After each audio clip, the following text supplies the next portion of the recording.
New Year's supermoon. Get your cameras ready, the moon will appear a little brighter and larger than normal Monday evening. This month's supermoon is one of 2 full moons this month, and the moon on Monday will be at its closest to Earth in all of 2018.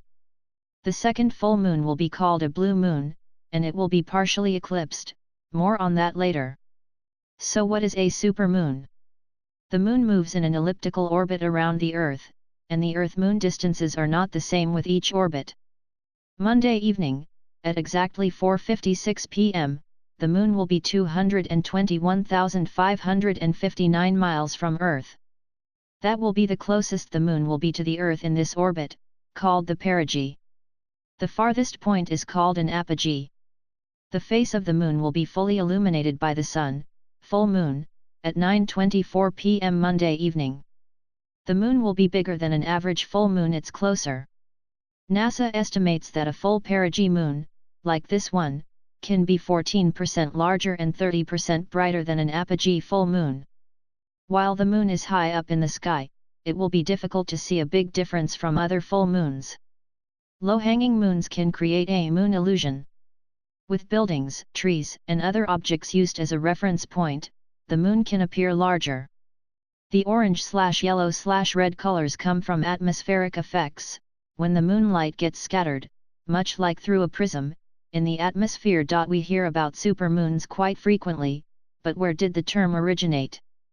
Supermoon was originally coined by an astrologer more than 30 years ago.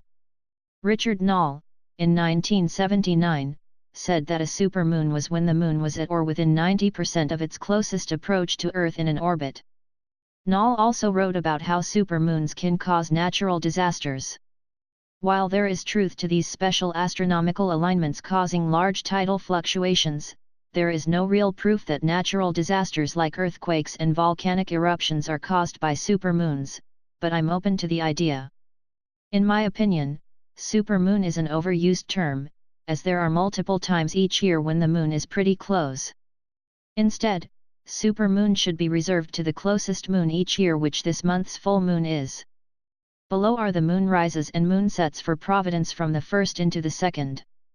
Weather permitting, the moon will still put on a great show. The January full moon is called a wolf moon or the moon after Yule. The next full moon is January 31st, which will be a blue moon because it's the second full moon in a calendar month. In addition, there will be a lunar eclipse with the full moon at the end of January. While the moon is setting on the morning of the 31st, it will be eclipsed by the Earth, although you won't see it for long. There will be about 4 minutes of a partial lunar eclipse to see before the moon goes below the horizon here in southern New England. If you get some super pictures of this year's supermoon, please send them our way, report it at wpri.com or weather@wpri.com. Enjoy! Meteorologist T.J. Del Santo.